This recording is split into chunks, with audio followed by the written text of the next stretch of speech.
Hello, everybody. Ted Davis here with another album battle for you. Happy 4th of July, everybody. These two contenders are going to be a little on completely opposite ends of the musical spectrum here. In one corner, from 1961, John Coltrane, My Favorite Things, classic John Coltrane quintet. A lot of people consider this to be his best album. This is one of my favorites. And then in the other, from 1973, Uriah Heep, proto-metal legends right here. This is a lot of people's favorite Uriah Heep album. It was the second one to feature the classic lineup of the band, and a great one of my favorites as well. So let's go with the one that was released first. So, like I said, from 1961, this is the first album to feature the classic John Coltrane quintet of himself on tenor and soprano saxophones, the late great McCoy Tyner on piano, who just passed away recently, Steve Davis on bass, and the ever-amazing Elvin Jones on drums. It was produced by Nishuhi Erdogan, who's Ahmet Erdogan's brother, from Atlantic Records, the founder of Atlantic Records, Ahmet Erdogan. This is a remaster. What record they remastered? Wax Time Records remaster and re-release that originally came out in 2014. Here they add some new liner notes, and then Bill Cross added the original liner notes on the album, so you can see that right there. And it's got Coltrane right here rocking the soprano saxophone, and another case there on the cover. It was recorded at... Let me see if I can find it here. It was recorded at...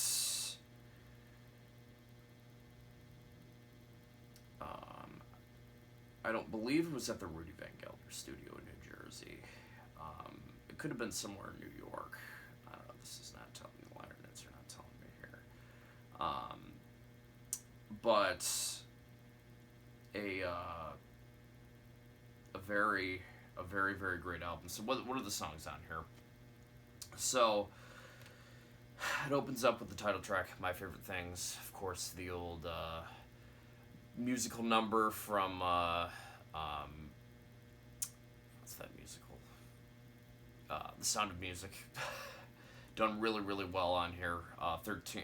14 minutes long. Just great soloing by Coltrane and McCoy Tyner, and the rhythm section of Elvin Jones and Steve Davis just hold it down really great here. Elvin Jones's flourishes with the ride cymbal and clean buzz rolls are just impeccable.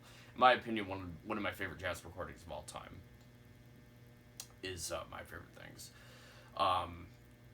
Side 1, track 2, Every Time We Say Goodbye, an old Cole Porter classic, done very well. Cool brushwork by Elvin Jones, and great, very melodic sax playing by Mr. Coltrane.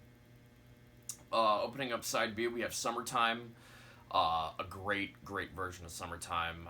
Again, one of my favorite McCoy Tyner solo piano performances on this particular recording.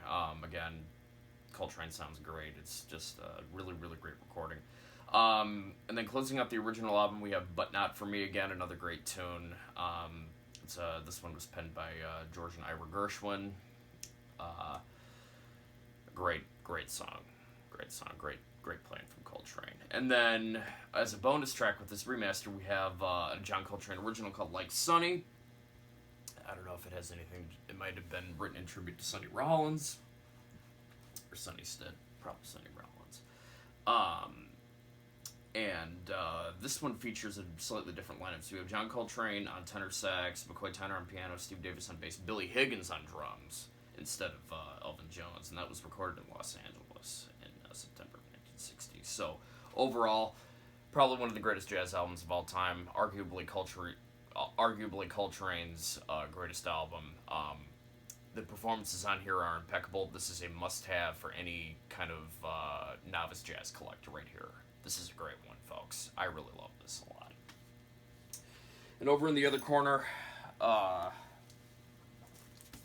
I put it, Uriah Heep, Sweet Freedom. This one came out in 1973, released on Bronze Records in the UK, released on Warner Brothers Records in the United States. This is the American version right here.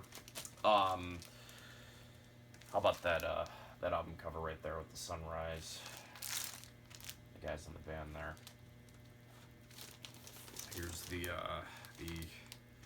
inner gatefold right here.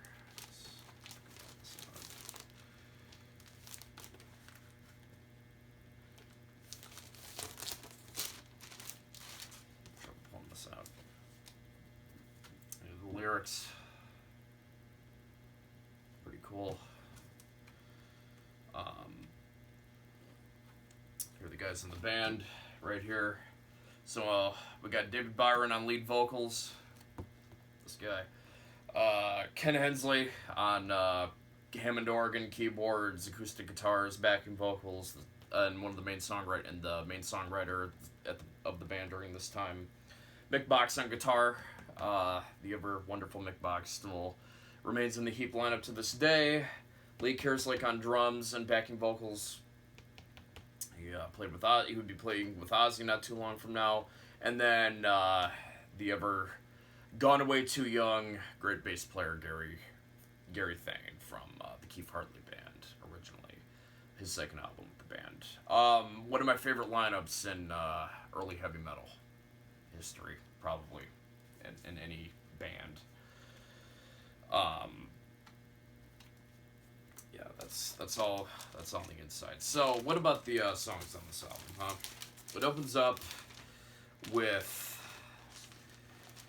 a song called Dreamer, a very funky tune that was, I think, written by David Byron and Mick Box. I don't think Hensley had any credit in writing this. A very funky tune, great drumming by Lee Kerslake, a great guitar solo by Mick Box, very catchy too. Yeah. Heep were always really good at taking elements of progressive rock, boogie, psychedelia, blues, and a little bit of soul here and there, especially during the Byron era. But Dreamer's a great example of the band taking funky influences and making them really work.